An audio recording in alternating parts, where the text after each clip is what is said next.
So a year ago today I posted my first YouTube video. It was an Okinawan dish called taco rice. So since that was just a test video, let's make it for real. Let's make Okinawan taco rice.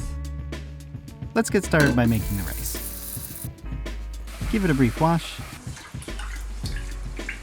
and discard the water. For short grain rice, I always do a ratio of 1 part rice to 1.2 parts water. I use this ratio both on the stovetop and with a rice cooker. If you have a rice cooker, drop the bowl in and press start. I'll leave a link in the description for how to make it on the stovetop. Next, let's prepare the aromatics. We have a small onion and some garlic here, which we'll give a quick peel.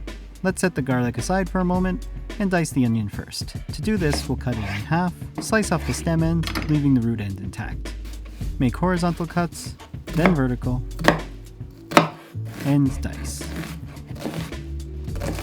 Let's set those aside in their own bowl like this. Moving on to the garlic, we'll do the same exact thing, just on a smaller scale. Let's set the garlic in its own bowl, as we'll be adding them slightly later than the onions. Next, let's prepare the toppings. This time I'm going with iceberg lettuce because come on, there's something just so satisfying about iceberg lettuce on a taco. Of course, feel free to use whatever lettuce you have or like. I used some frilly stuff last year.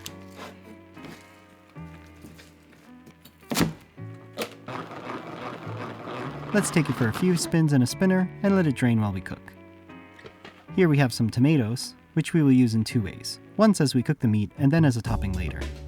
Remove the stems, cut in half, then in wedges, and then dice up the wedges. We'll set those aside in a bowl. Okay, so we have our ingredients ready. Let's get out a frying pan and cook. Heat a large frying pan over a medium heat. Once hot, add in a little olive oil. First, we will saute the onions. I'll add in a little salt to draw out some moisture and help them along. Once they start to soften, we'll add in the garlic. Garlic burns quicker than onions, so I just want to stagger their entrance to the pan so that they are soft and fragrant at the same time.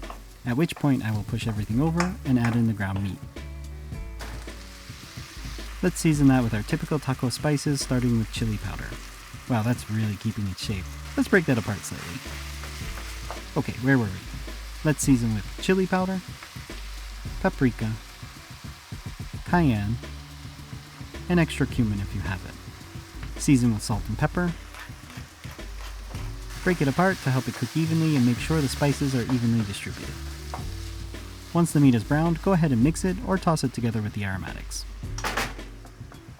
It's looking good here. Let's add in half of the tomatoes.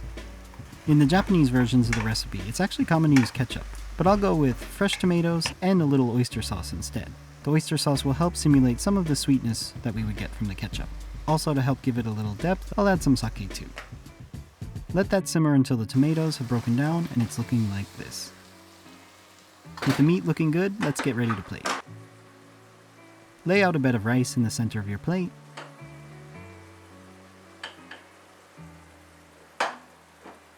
Right in the center, on top of the rice, add in a couple of large spoonfuls of the meat. Sprinkle over some cheese now while the meat is still hot. Dress the perimeter with the iceberg lettuce and tomatoes. For a little fun and texture, let's add over a few unflavored tortilla chips. To finish, let's add a garnish of cilantro. And there we have Okinawan taco rice. That makes me pretty happy. So there it is, taco rice. If you enjoyed this video, leave a like, and why not check out this video next? Thank you so much for watching, and I'll see you in the next video.